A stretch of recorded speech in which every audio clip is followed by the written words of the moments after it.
Alright, what's going on, you guys? Sam from the Other Bet. In this video we're doing my breakdowns for UFC on ESPN 30, Barboza vs Chikadze. I'll do a simplified version this time, guys. The reason is I've been quite busy this week, so quite difficult for me, but I'm alright despite my funny voice here. But I wanted to just at least put my thoughts for you guys on the card and the fights that I was able to analyze. If you're interested into the bets that I'm taking, I'm gonna be commenting here in this video, as well as if you're part of my Patreon $5 tier, I put up this video discussing the best bets. And if you wish to, see everything that I'm doing, I have different packages here to you guys with $15 tiers. You guys can see all the props that I'm taking in the $50 tiers, the ultimate package. You would be able to see all the bets that I'm taking. All right. So like I said, I'm gonna be simplify this one, and hopefully you guys enjoy it. All right. And comment here, I was not able to go through the videos on Dustin Jacoby and Darren Stewart. My pick there is Jacoby, but don't take me too serious there because I haven't been able to analyze much. All right, so starting off with Andrew Petroski versus Micheal Gilmore. It's a rather interesting fight, guys. The reason is both of these guys are relatively inexperienced. Petroski is a good wrestler. He's also a good grappler from top, but that's pretty much it. This is, you can call him one-dimensional in this regard, because he doesn't have much striking skills. He basically pushes forward and swings, trying to get to the clinch. But he's also fighting an inexperienced opponent in Gilmore, which has more power, which is a better striker here. He's not a good striker, super technical or something, but he has more rounds into that. So the grappling is in Petroski's side and the striking Gilmore's side. So what I expect here, guys, Petroski gonna shoot. He's gonna try to take the top position and submit Gilmore, 100% sure. Gilmore has to bring the takedown defense ready and has to, either catch him coming in or keep fighting and not getting submitted and get back to the feet until he can start cracking him on the feet. It's not that easy for Gilmore. Petroski is younger, a little bit stronger, but to me, but probably the best bet here would be Gilmore by TKO. I would take this bet at plus 600. The line is at plus 900, so I think there is value there. I forgot to check on Petroski by submission. We can do that real quick, just if it's an interesting out there. Probably it is. So while it's loading up here, let's see if we can take a look on this one real quick, just if there is value there, guys. And Petroski by submission.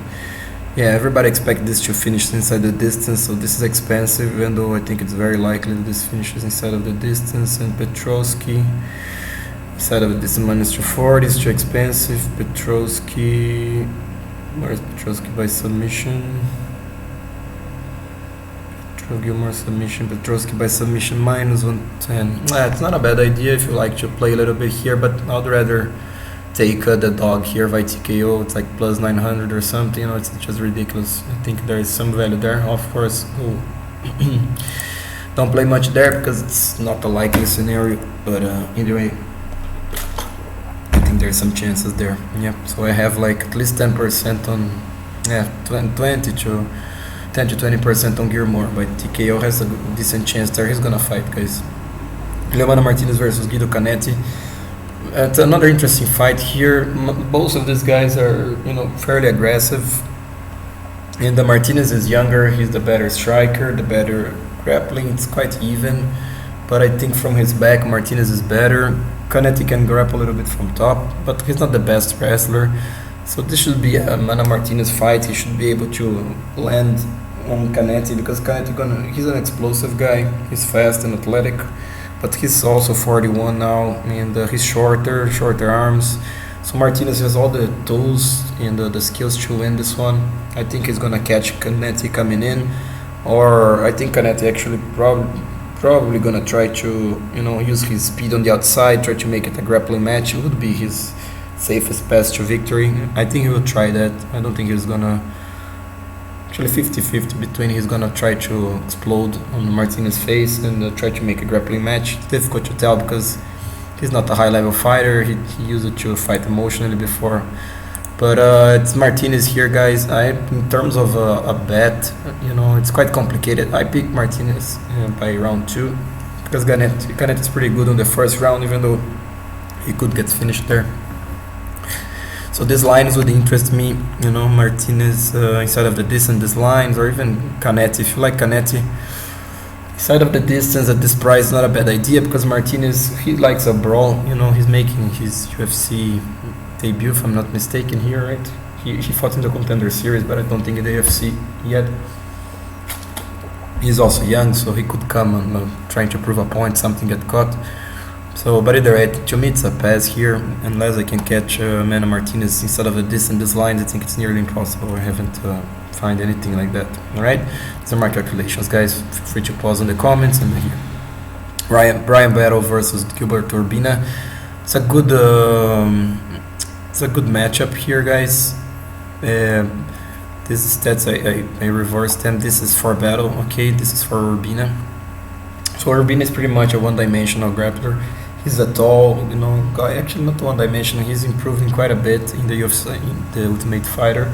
Good straight punches, but his best is when he takes the back and takes it to the ground. He's fighting a tough guy in Bryan battle, who is more of a brawler, but this guy's big too. He's tough. He's durable, and has good submission defense. This guy can fight, even though he doesn't have the best technical skills yet, but he's evolving himself. Bryan battle should be able to stuff the takedowns. If he starts giving the back, Urbina can win this here, guys. So he has to be aware of this. It's basically that battle has to get the underhook and keep it. If he's gonna get lazy, Urbina will try to get the back, and if he does, he can most likely control battle. Could even submit mid battle, even though it's tough to submit battle. But I'm going with Bryan battle by decision because Urbina, he was KO'd before, but he's a big tough guy, and battle needs to be careful not to open up too much, to get his back taken and etc. But it's again an experienced guys fighting, anything can happen here, but I expect battle gonna be able to grind this one out. Bryan battle in the finish is not a bad idea. I think mostly in the later rounds, accumulating damage because he's not the biggest puncher. Round 2 or 3 TKO, not a bad idea in Bryan battle. Take a look at that if you're interested. All right. Brady Hilstand versus Ricky Turcios. Another interesting one. These guys, they are more experienced. They're a little bit more composed in there. He's one-dimensional, not one-dimensional, right? But he's way better grappling than his strike. He's the striking is not. Has some speed and power. He's quite compact, powerful guy, but not much technique. He basically tries to push forward to get to his wrestling. Very good wrestler, very good grappler from top. Very tough to submit. Grinder mentality, but he's fighting Turcios here, who is a good fighter. He's like a tall and long for the division. Overall, well-rounded. Not the best offensive wrestler, but good, sprawls, good, takedown defense of the cage. Very good from his back. He creates scrambles. He can get back up. He can strike too. Good timing on the straight punches, on the knees. So this guy is quite complete. But again, guys, both of them, they are fairly young. Turcios fought in the UFC before, didn't get the best outcome. So it's not easy for him to fight a strong wrestler in Brady Hilstand, who we know what he's going to do, but it's not easy to stop, I'm always back and forth there, guys. I think Turcios has more chance for a finish, whereas Hilstand has more chance for a decision. I'm going with Brady Hilstand by decision. I'm also betting him on by decision here, But another interesting bet could be Turcios in a live bet, because Hilstand probably gonna dominate the first round. By dominate, I mean controlling in the first round. But Turcios, I think Turcios gonna make him work, and Turcios could come on top from the second. So take a look at this live bet if you're gonna watch this live. See if that happens. If Turcios make Brady Hilstand work for his takedowns, he can come on top because he has good cardio. Both of these guys have good cardio, but if Hilstand cannot take it to the ground fairly easily, he can burn his cardio as Turcios save a little bit and then use his well-rounded skills after the second round. Okay. So this is also easy to bet. before the start of the fight, the best bet to me is Hilstand by decision. During the fight, live bet on Turcios most likely. All right. So I have this 50-50. Like I told you guys, I think Turcios has a little bit more chance for a finish, and Hilstand more chance for the decision. But it's within that zone that it's difficult to tell exactly what's gonna happen. All right. Complicated this one. Turman versus Sam Alvey. Another good matchup here. Turman, super young guy, likes to impose his grappling game, but not the best striker. He's not the longest guy either, so makes some mistakes, chin up, doesn't move head, not match angles, etc. Likes to impose his grappling game, but still developing his wrestling. He's a good BJJ player, but the wrestling is still developing. And his fights in Sam Alvey, who's a veteran of the game. The guy has over 50 fights. He's not the most entertaining, exciting fighter, but good takedown defense, solid counter striking. It's boring, like we said, to watch Sam Alvey, but this guy has power. This guy is big for a middleweight. He fought as a middleweight and he moved up to light heavyweight. His power translated not as much, so he's back to middleweight where he belongs, in my opinion. Like I told you guys, big guy for the division. Legit power, he start landing, he can put guys out, and I think especially he's gonna put Turman out. One of the prop bets, probably the best prop bets that I have for you guys here is Sam Alvey by TKO, because Wellington Turman, he's gonna take his chances, and there's a very big chance that he's gonna get caught by Sam Alvey, right? I don't think Turman finishes Sam Alvey, guys, by strikes. I think very unlikely, because Alvey has good chin, if someone gonna hit each other before, I think Alvey gonna catch Turman before. I don't think Turman submits Alvey. Alvey is difficult to hold down and to submit. This guy has solid fundamentals. Okay, so I'm saying that Alvey has at least 35% chance of knockout there. I would say even between that and 35 to 45%, Sam Alvey puts Turman out, so there is value there in my opinion. All right, if you like Turman, I would say go by decision. Don't take the submission, because even though I have it like 15%, I'm more leaning towards like between 10 and 15 in decision. 15, 20. So Turman by decision or Sam Alvey by knockout here. Sabatini versus Jamall Emmers. It's an interesting fight. When I first watched them, I took my biggest bet of the card in Jamall Emmers. I was thinking that he would be so much taller and would have the size of Sabatini. After I saw the weightings, guys, I got a little bit worried, because Sabatini, the man, looks like a rock. He is really compact and so broad and strong. So, but Emmers still has the height, has the reach, has athleticism and the speed. He also has got the skills. Sabatini is an excellent grappler, good wrestler, but someone gonna stop that gonna be Emmers, in my opinion. This guy has good takedown defense. He's the better wrestler here, so he should be able to stuff Sabatini's takedowns. Even he get takedown once or twice. He doesn't make many mistakes on the ground, so he should be able to survive the attacks, get back up. And we saw Sabatini against forgot the name of the guy, Tristan Connelly, on the round 3. Sabatini looked really off. That threw me off a little bit on the Sabatini, and that's why I went a little bit bigger on Emmers, because if Sabatini cannot take to the ground, guys, he's gonna probably start getting caught and lose either a decisive decision, or he's gonna get put out, because Emmers is a big guy, packs power, but Sabatini, if he starts getting Emmers to the ground, and there is a chance he could dominate from top, but again, I think Emmers comes prepared. He's an experienced guy. He's fought good competition before. I think he's gonna be able to keep it standing. I went Emmers by decision because Sabatini is tough, and Emmers cannot open too much, because he wouldn't want to get taken down, but I expect Emmers keeping the range, stuff most of the takedowns, and just take it from there. Alright, so these are my calculations, guys. Like I told you guys, this is my biggest bet of the fight. Abdul, Razak, ALhassan versus Alessio de Chirico. Another interesting one here. Chirico should be able to win this fight pretty easily, if he does things right. But he's fighting a powerful, athletic guy in Abdul Razak ALhassan. But ALhassan is also very limited in his approach. He's not the judo thunder, but in my opinion, the judo, I don't know if we can use with the gi, but in the MMA, he just hasn't shown anything. Not anything, but he's not consistent with his judo. He should be Razak ALhassan takes the front foot and just swings for the bleachers. He goes wild. If he cracks, he can put anybody out. Simple as that. But Chirico is a good wrestler, guys. I think people are sleeping on this guy's wrestling. Everybody says that he's a counter puncher and whatnot. He is, but I like Chirico's wrestling better than his counter punching, to be honest, because he doesn't have the best chin, you know. And even though he doesn't take much the front foot, Chirico, he tends to counter more. You know, he does a good job, but it's not like outstanding. It's not like Sam Alvey, you know.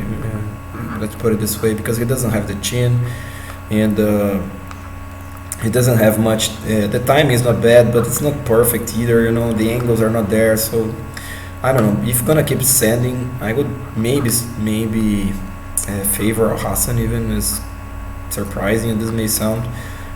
Actually, maybe between 50-50 there, you know. But Chirico is a strong favorite here, guys, and the reason is the wrestling. He doesn't impose that too much, but he won't. He's no slouch. This guy can wrestle, and I think we're gonna see Chirico being aware of those bombs, ducking under that and shooting. Either he's gonna wait for ALhassan to slow down, start taking to the ground. You know, this guy is fairly experienced, and I'm quite confident on Chirico here. I was thinking of parlaying him. I may do it, you know, because he looked good in the weightings too, you know. And but my problem here is that ALhassan is so much powerful, you know, and he's in a good camp, even though he never showed, you know, real skills, you know, real well-rounded skills and a good game plan. If he does, I'm a little bit afraid what's gonna happen, you know. But Alessio Chirico should be the favorite here, and not should be, he's the favorite here. Disregard this part, guys. When he was fighting the other guy, I copied and didn't delete this part. Alright, so moving on to Kevin Lee versus Daniel Rodriguez. Good fight, good level.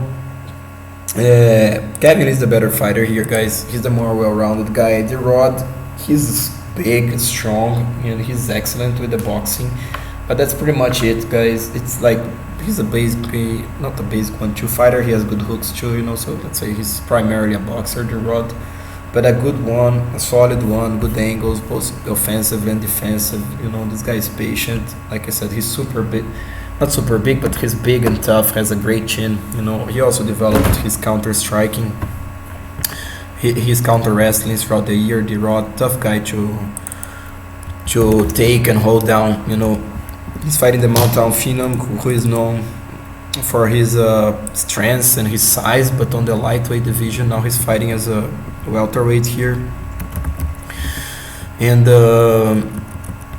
yeah, guys, I expect that Kevin Lee gonna be able to basically, you know, fight a smart fight, because if he starts trying to, you know, push hard on the Rod, he's most likely the one getting caught and getting finished.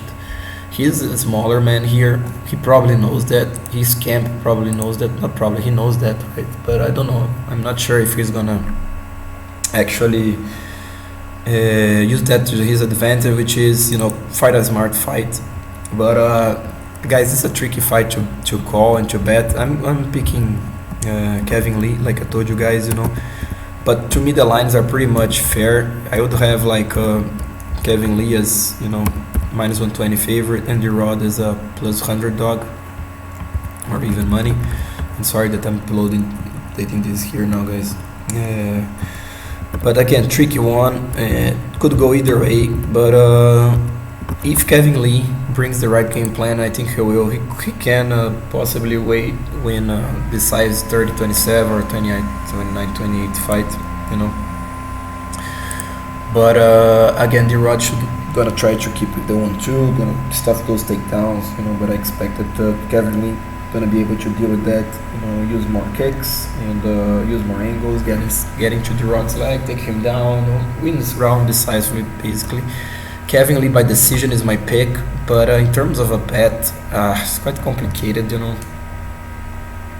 This fight goes the distance, a good idea, you know. This is my second biggest prop. Fight goes the distance, because even though this guy, Lee especially, tends to finish or get finished, I think again he's gonna be fighting smart here, you know. If he doesn't, not obviously, but most likely gets finished. And the Rod, and it's not gonna be easy to finish the Rod. And the Rod also, you know, his fight style is based on accumulating damage and volume, not rather like a super explosive strike, you know. So that's why I think this goes the distance. Vanessa Demopoulos versus JJ Aldrich. So another interesting one. Yeah, guys, I was thinking that the line was off here. I still think, you know, people are too high on Aldrich in this matchup, you know, but there's a reason for that. Demopoulos way smaller, shorter, and doesn't have the reach here. Demopoulos also tends to counter strike too much, even though I like a little bit this against JJ Aldrich, who exposes herself a little bit, you know. And also Demopoulos is the better grappler of the two. But Aldrich, guys, she's under a good camp. I don't think it's gonna get submitted, even though Demopoulos is a good grappler from her back too, you know. I think JJ has the experience here to survive submissions. Demopoulos, to win here, she has to come forward, has to take it to the ground and play top position. It's not much her style. No, I don't think she's gonna like to risk too much here. Aldrich is the bigger girl of the two, so Aldrich should be able to keep the range and take the front foot. So, but the line is off, guys. I took a small bet on the Demopoulos by decision, because there is small chance she's like a plus 600 to 700 by decision, something like this. So to me there's some value there, but I understand if you're parlaying Aldrich, but I don't know, man. I think there is a small chance that Demopoulos either gonna catch her on the feet, you know, either gonna do like I told you guys, be able to impose her game. Again, not likely. It's kind of blurry in my head, this, you know, because if Demopoulos, she fights as she always fought, it's gonna be one-sided match, and Aldrich should dominate. And but yeah, I don't know. I wouldn't parlay Aldrich at this price. All right. So these are my thoughts. So in the main event, Giga Chikadze versus Edson Barboza. Excellent fight between two excellent strikers. Barboza way more experienced here. You can call that he's way more well-rounded than Giga. You know, Giga has basically kickboxing, you know, and good takedown defense. But this guy, he has a championship mentality. You know, Chikadze has. So does Barboza. So they're legit, both of them. This is an interesting matchup, a difficult stylistic matchup for both of them, basically. You know, but it's a fight that both of them wanted. Guys, what's gonna happen here, and this is gonna be the decisive factor for this fight.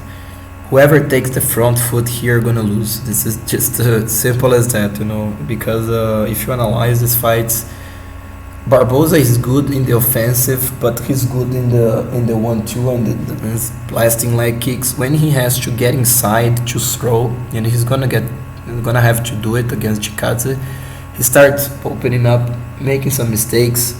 But Barboza is better on the front foot than Chikadze, but Chikadze is better on the counter striking than Barboza, because Chikadze still can take more shots than Barboza. I like his timing a little bit better. But if Chikadze takes the front foot, it reverses, because Chikadze is I don't like him on the front foot, you know. He just I don't know, man. He comes in straight lines. He's got his chin up. You know, he's not a good offensive striker, but he makes up on the counter striking. You know, he waits, and that's his style. I think why I'm picking Chikadze here, guys, it's because I see Chikadze being a little bit more patient than Barboza. I think Barboza gonna eventually try to take the front foot, and that's gonna cost him the fight. You know, Barboza could take this to the ground, but it's not gonna be significant, because even though he can time the double leg and get Chikadze down, he's not gonna hold, not gonna do damage, or at least much damage.